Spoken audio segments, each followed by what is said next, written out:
এখন বর্তমানে? বাজার বর্তমান ৬০ টাকা ৬৫ টাকা এরকম। এটা পাইকারি দিচ্ছেন? জি, জি। আগাম ঢেঁড়স চাষ খুবই লাভজনক। যাদের উঁচু জমি রয়েছে তারা আগাম ঢেঁড়সটা করতে পারলে অল্প জায়গা থেকে প্রচুর পরিমাণে লাভ করতে পারবেন, যা অন্যান্য ফসলেও পারবেন না। এবং এই সময় ঢেঁড়স চাষ করলে লাভটা কি রকম এবং এই ঢেঁড়সে কি ধরনের সমস্যা রয়েছে। তো এখানে আমি আজকে একটি ঢেঁড়সের জমি পরিদর্শন করব এবং ঢেঁড়সের জমিতে কি ধরনের সমস্যা রয়েছে সেই সমস্যাগুলো আপনাদের মাঝে তুলে ধরবো।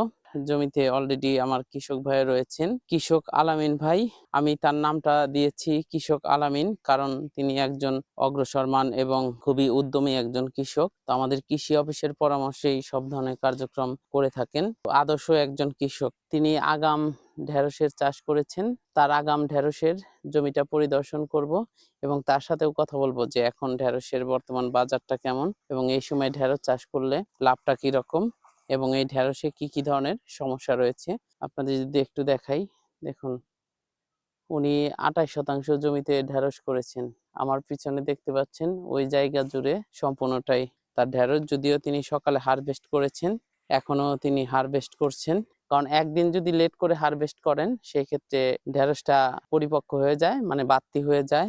আমরা ঢেঁড়সের জমিতে এসে দেখতে পারলাম যে এখানে কিছু নিউট্রিশনের ঘাটতি রয়েছে। আমি একটা পাতা ছিঁড়ে নিলাম, দেখুন কিনারা থেকে একটু পোড়া ভাব হয়েছে। এখানে একটু ঢেঁড়সের নিউট্রিশনের ঘাটতিটা আমি দেখতে পাচ্ছি, অর্থাৎ পটাশের ঘাটতিটা রয়েছে।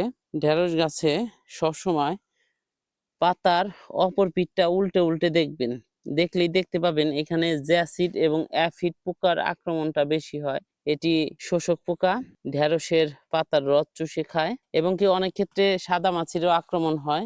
এই জ্যাসিড অ্যাফিড মূলত মোজাইক ভাইরাসটা ছড়ায়।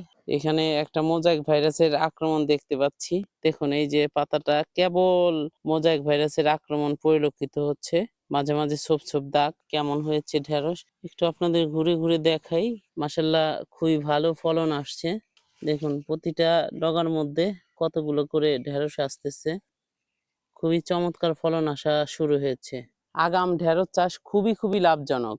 যাদের উঁচু জমি রয়েছে তারা আগাম ঢেঁড়সটা করতে পারলে অল্প জায়গা থেকে প্রচুর পরিমাণে লাভ করতে পারবেন, যা অন্যান্য ফসলেও পারবেন না। তা আপনাদের যদি ইচ্ছা থাকে তাহলে করতে পারবেন। আমরা এই পর্যায়ে কথা বলবো আমাদের যে কৃষক ভাই আলামিন ভাইয়ের সাথে।